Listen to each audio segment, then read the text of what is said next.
Saudi अरब ने मुश्किल वक्त में हमेशा पाकिस्तान का साथ दिया। सऊदी वफ्द का दौरा पाक सऊदी स्ट्रेटेजिक और तजारती शराकत दारी के नए दौर का आगाज़ है। सऊदी वज़ीर ख़ारजा शहज़ादा फैसल बिन फरहान से मुलाकात में वज़ीर आज़म शहबाज शरीफ की गुफ्तगू। सऊदी अरब की जानिब से सरमायाकारी बढ़ाने पर सऊदी क़यादत का शुक्रिया अदा किया। कहा कि पाकिस्तान सऊदी अरब से तिजारत सरमायाकारी के शोबों में ताउन बढ़ाने का ख़्वाहां है। पाकिस्तान बरादर ममालिक से शराकत दारी को बाहमी तौर पर मुफीद बनाने के लिए इक़दाम कर रहा है। वज़ीर आज़म की सऊदी वली अहद शहज़ादा मोहम्मद बिन सलमान को पाकिस्तान के दौरे की दावत।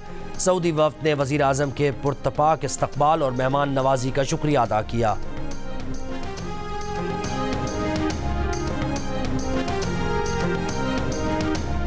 पेट्रोल की कीमत में 4 रुपये 53 पैसे फ़ी लीटर इजाफा कर दिया गया। नई कीमत 293 रुपये 94 पैसे मुकर्रर।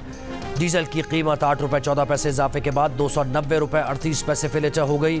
मिट्टी का तेल 193 रुपये 8 पैसे फ़ी लीटर हो गया। पहले से महंगाई की चक्की में पिसे अवाम का एहतजाज। तर्जुमान पाकिस्तान स्टेट ऑयल का कहना है कि गिलगित बल्तिस्तान और इस्लामाबाद समेत मुल्क भर में पेट्रोलियम मसनूआत की फराहमी जारी है। PSO के सप्लाई ऑपरेशंस मामूल के मुताबिक फ़ाल हैं। फ्यूल सप्लाई के तमाम ऑर्डर्स की तकमील की जा रही है। मुल्क भर में तमाम पेट्रोलियम प्रोडक्ट्स की फराहमी को यकीनी बनाया जा रहा है। Chairman all Pakistan oil tankers owners association Mir Shams Shahwani का कहना है कि नाजुक सूरत हाल में मुल्क कौम और हुकूमत के साथ हैं। तमाम डिपोज को सप्लाई जारी रखने का कहा है। ब्लैक मेलिंग करने वालों के खिलाफ कार्रवाई और मुकदमा दर्ज किया जाए।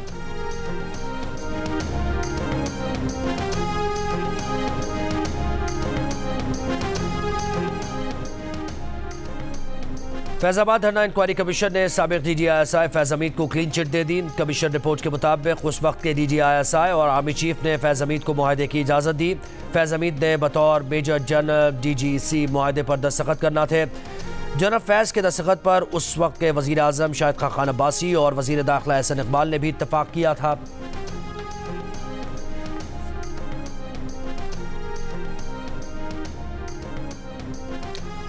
कभी लंदन प्लान कभी कोई प्लान बन जाता है। कुछ लोग अपनी ख्वाहिश पर मुल्क को चलाएंगे तो ऐसा ही होता है। मुल्क में सबसे बड़ा मैंडेट PTI को मिला। ये समझते हैं डंडे के जोर पर मुंह बंद कर देंगे। वज़ीर आला खैबर पख्तूनख्वा अली अमीन गड्डापुर की मीडिया से गुफ्तगू। काबानी PTI को जाली केसेस में बंद किया गया है। ये सब बेनकाब होंगे। वज़ीर आला पंजाब मरीम नवाज़ का तहसील हेडक्वार्टर अस्पताल बरी का दौरा। वज़ीर आला पंजाब मरीम नवाज़ ने मरीजों की खैरियत दरियाफ्त की। वज़ीर आला पंजाब का अस्पताल में फराहम इलाज की सहूलियात का जायज़ा।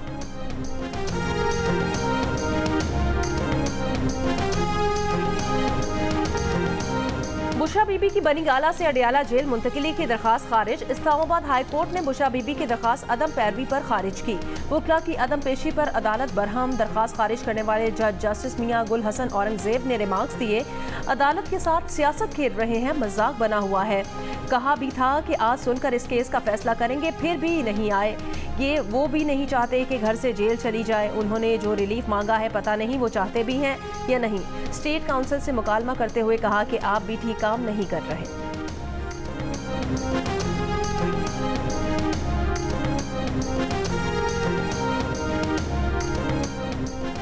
ईरान को नुकसान पहुंचाना है मगर जंग नहीं करनी। ईरानी हमले के बाद इसराइली जंगी काबीना में फैसला। इसराइली जंगी काबीना का इजलास आज फिर होगा।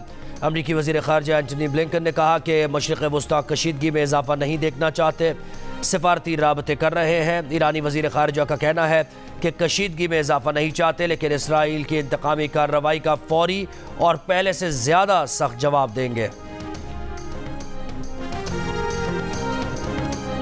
ईरान की एटमी तंसीबात पर मुमकिना इसराइली हमले पर आलमी एटमी तवानाई एजेंसी के सरबराह फिक्रमंद। सवाल के जवाब में राफेल ग्रॉसी ने कहा कि ईरानी हुकूमत ने हमारे मुआयनाकारों को बताया कि जौहरी तंसीबात सिक्योरिटी के पेश नज़र बंद रहेंगी। ये तंसीबात आज खोलने का कहा गया है। हमारे मुआयनाकार मौजूद हैं और वहाँ काम कर रहे हैं। यकीनन हम हमेशा इंतहाई तहम्मुल का मुतालिबा करते हैं। इससे पहले इसराइली आर्मी चीफ ने ईरानी हमले पर कहा था कि ईरान को अपने इक़दामात का खुमियाजा भुगतना पड़ेगा।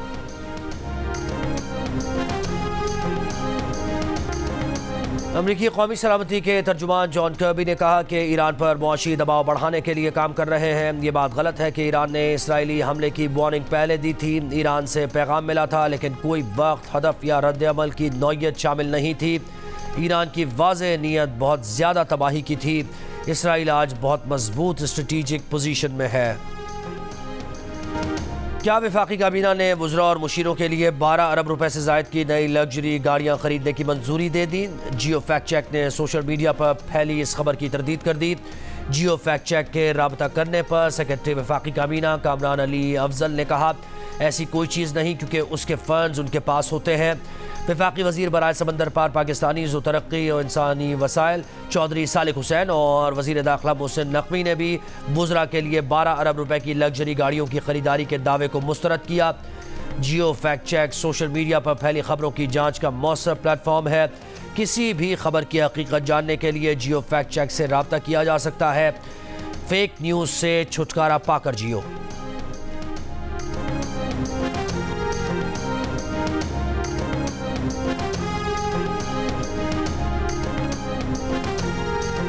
सजाए मौत देने पर पाकिस्तानी अवाम की राय तकसीम। 45% ने सजाए मौत के कानून की मुकम्मल हिमायत की। कहा, संगीन जराइम में मुलव्विस मुजरिमान को सजाए मौत देना दुरुस्त अमल है। 39% की मुखालिफत। कहा, किसी भी सूरत में किसी की जान लेना गलत है। गैलप पाकिस्तान ने अवामी आरा पर मबनी नया सर्वे जारी कर दिया।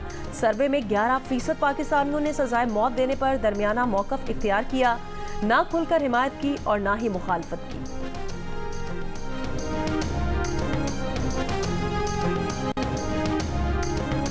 हम पाकिस्तान में आज़ादी इजहार के लिए काम जारी रखेंगे। तर्जुमान अमरीकी महकमा खारजा मैथ्यू मिलर की प्रेस ब्रीफिंग। कहा, कानून की हुक्मरानी की हिमायत जारी रखेंगे, इसमें कोई तब्दीली नहीं।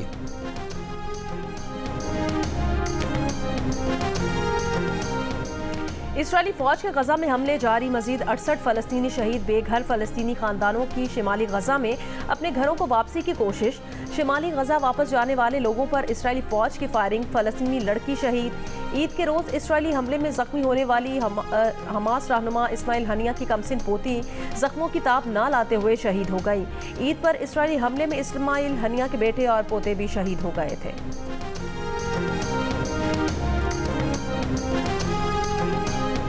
अमेरिका में किसी भी साबिक सदर के खिलाफ पहले जुर्माना मुकदमे का आगाज। मुमकिना ज्यूरी अरकान को डोनाल्ड ट्रंप की मानी खेज मुस्कुराहट। फौज फिल्म्स की अदाकारा स्टॉर्मी डैनियल से मुबैना ताल्लुक़ के मुकदमे में ज्यूरी अरकान का चुनाव होगा।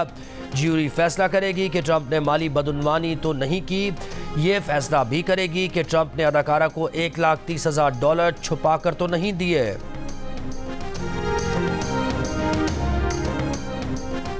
पांच T20 मैचेस की सीरीज की तैयारियों के लिए पाकिस्तान और न्यूजीलैंड की टीमें आज शाम 7 बजे ट्रेनिंग सेशन करेंगी। कल बारिश के बायस कौमी टीम का प्रैक्टिस सेशन मंसूख कर दिया गया था।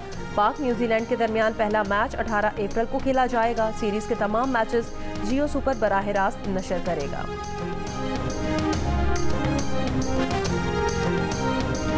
इस्लामाबाद में बारिशों के बायस कौमी क्रिकेटर्स ने मकामी होटल में इंडोर क्रिकेट खेल कर टाइम पास किया। ओपनिंग बल्लेबाज फ़खर जमान के बेटे ने भी कौमी क्रिकेटर्स के साथ इंडोर क्रिकेट में हिस्सा लिया।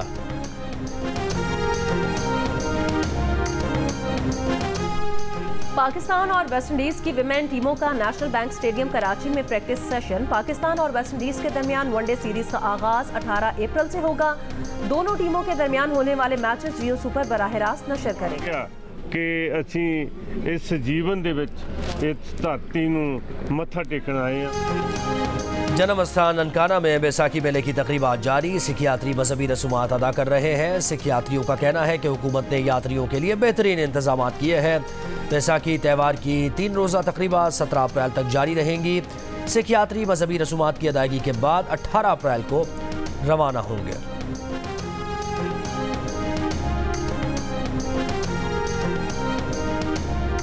आर्ट्स काउंसिल पाकिस्तान कराची के ताउन से आर्ट्स काउंसिल सक्खर में 7 रोज़ा सिंध थिएटर फेस्टिवल का आगाज। पहले रोज़ शायर, अदीब, दानिश्वरों के अलावा बड़ी तादाद में शहरियों की शिरकत। 21 अप्रैल तक जारी रहने वाले थिएटर फेस्टिवल में मुख्तलिफ मौज़ूआत पर रोज़ एक ड्रामा पेश किया जाएगा।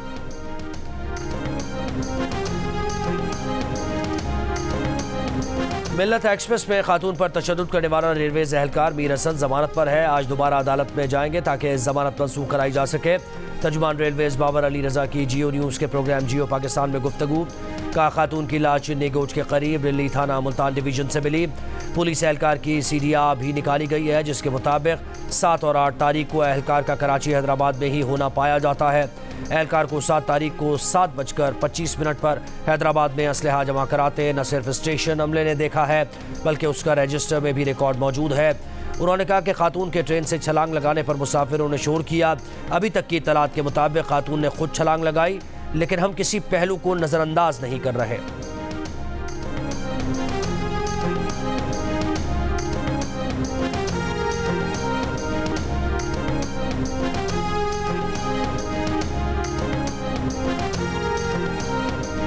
और पेशावर में ज़िला इंतजामिया के अहकामात के बावजूद रोटी की कीमत कम ना हो सकी।